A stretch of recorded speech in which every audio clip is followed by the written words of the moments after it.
जहां कांग्रेस प्रदेश भर में आज से प्रतिज्ञा यात्रा की शुरुआत करेगी और इसके लिए पूरे प्रदेश को 3 हिस्सों में बांटते हुए रूट तैयार किया गया है। जहां पहला रूट अवध के बाराबंकी और बुंदेलखंड के जिलों को मिलाकर झांसी तक और दूसरा रूट पश्चिमी और ब्रज क्षेत्र के विभिन्न जिलों के लिए तैयार किया गया है और इसी तरह तीसरा रूट पूर्वांचल के लिए निर्धारित किया गया है। इसकी शुरुआत वाराणसी से हुई है और इन यात्राओं का एक साथ शुभारंभ पार्टी की राष्ट्रीय महासचिव प्रियंका गांधी हरी झंडी दिखाकर करेंगी। तो वहीं जानकारी के मुताबिक पहले रूट पर यात्रा बाराबंकी के जैतपुर से शुरू होगी, जो लखनऊ, उन्नाव, फतेहपुर, चित्रकूट, बांदा, हमीरपुर और जालौन की अलग अलग विधानसभा क्षेत्रों से होते हुए झांसी पहुंचेगी। और दूसरी यात्रा बताई जा रही है कि सहारनपुर से शुरू होगी, जो मुजफ्फरनगर, बिजनौर, मुरादाबाद, रामपुर, बरेली, बदायूं, अलीगढ़, हाथरस, सागरा होते हुए मथुरा में खत्म होगी।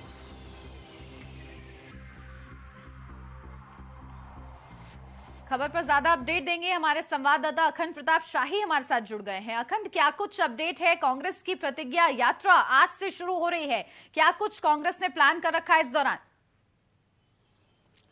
देखिए, कांग्रेस की पूरी तैयारी सीधी सी है कि ये पूरे पूर्वांचल ही नहीं, पूरे यूपी में अपनी जो खोई हुई साख है, अपनी जो खोया हुआ जो जनाधार है, उस जनाधार को वापस पाया जाए। और इसके लिए प्रियंका गांधी लगातार जद्दोजहद कर रही हैं। खुद कांग्रेस के जो प्रदेश अध्यक्ष हैं अजय कुमार लल्लू, वो भी सड़कों पर उतरकर लगातार जद्दोजहद करते हुए नजर आ रहे हैं। पिछले 2 सालों में अगर देखा जाए तो उनका संघर्ष कुछ ज्यादा दिखा है बनिस्बत बाकी जो राजनीतिक पार्टियां हैं उनके।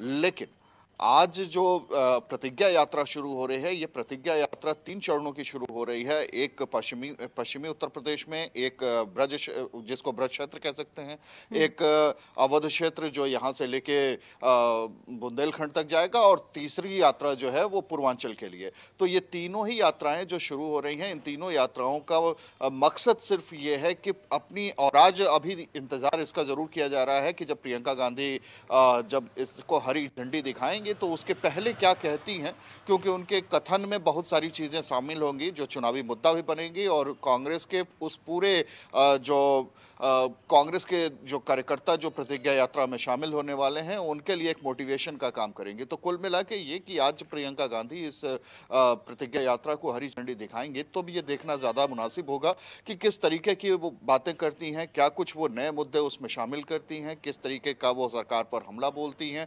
विपक्ष के साथ आपसी समन्वय की भी बात क्या उनके जहन में आती है, और उसको अगर आती है तो किस तरीके से रखा जाता है। ये सारी चीजें इसमें रखने वाली बात होगी और देखने वाली बात होगी कि जब प्रियंका गांधी अपना प्रतिज्ञा यात्रा को हरी झंडी दिखाती हैं तो किस तरीके का बयान उनका सामने आता है। अखंड, और जन जन तक ज्यादा से ज्यादा पहुंचने के लिए क्या कुछ तैयारी कांग्रेस पार्टी की तरफ से दिख रही है? कौन कौन से वो अहम मुद्दे होने वाले हैं जिसको लेकर वो जन जन तक के बीच में जाने वाली है?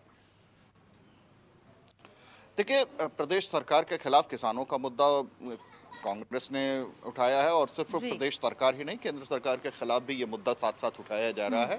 लखीमपुर खीरी में जो जिस तरीके से वहाँ अफरा तफरी हुई, गोली चली और गाड़ियों से कुचल के लोगों की जान गई, तो ये सारा मुद्दा वो पहले ही इसको लेके कांग्रेस बहुत आक्रामक हो चुकी है। और इसको लेके कल ही जो कांग्रेस की तरफ से घोषणा किया गया था छत्तीसगढ़ सरकार की तरफ से और पंजाब सरकार की तरफ से कि 50-50 लाख रुपए दिए जाएंगे सभी पीड़ित परिवारों को, तो वो 5 पीड़ित परिवारों को कल वो चेक भी वितरित कर दिए गए। तो अब कांग्रेस के पास ये कहने के लिए है कि उसने जो कहा वो पूरा किया। तो अब ये मसला लेके भी वो जरूर जाना चाहेंगे कि हम सरकार जहां 45 लाख दे रही थी, हम 50 लाख रुपए अलग अलग सरकारों से दिलवाए, तो कांग्रेस ज्यादा आगे जा रही है। तो कुछ इस तरीके की बातें भी सामने आएंगी। इसके अलावा जो प्रदेश सरकार का सीए विरोध को लेकर जिस तरीके से कांग्रेस ने सपोर्ट किया था बैकडोर से, तो वो भी कहीं ना कहीं मुद्दा होगा, और कहीं ना कहीं अल्पसंख्यकों का मुद्दा उठाने की कोशिश की जाएगी। साथ में लॉ एंड ऑर्डर के अलावा जो असल जो ज़्यादा बड़ा मुद्दा होगा वो हेल्थ का मुद्दा होगा, जिसको लेकर कांग्रेस अक्सर ये बताती है कि राजस्थान में ज़्यादा बेहतर सेवाएं दी जा रही हैं, पंजाब में ज़्यादा बेहतर सेवाएं दी जा रही हैं, और यूपी फिसड्डी है। कुछ इस तरीके की बातें सरकार के खिलाफ ज़रूर इस्तेमाल की जाएंगी। ये सारी चीज़ें कहीं ना कहीं मुद्दे के तौर पर होंगी। और आज जब प्रियंका गांधी जब हरी झंडी दिखाएंगे प्रतिज्ञा यात्रा को बाराबंकी में, तो वो ज्यादा महत्वपूर्ण जी होगा कि अखंड, और उसमें कई और बड़े क्या ऐड दावे करने भी वाली है। कांग्रेस पार्टी की तरफ से इस दौरान किए जा सकते हैं। मेन टारगेट क्या रहेगा इस दौरान?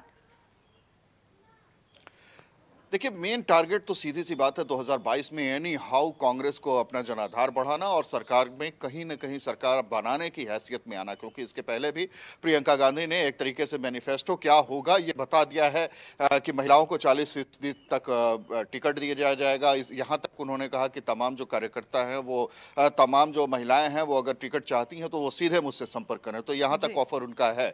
इसके अलावा जो लड़कियों को इंटर तक की लड़कियों को मोबाइल फोन और उससे ऊपर स्कूटी देने की बात हुई है, तो ये दोनों ही चीजें ज्यादा बड़ा मसला है कि नारी एक महिला होने के नाते वो नारी सशक्तिकरण की बात जब करती हैं तो वो ज्यादा अपीलिंग महसूस की जाती है। तो एक नारी जब नारी की बात करती है तो वो अपीलिंग और वो ज्यादा भरोसे की बात समझी जाती है।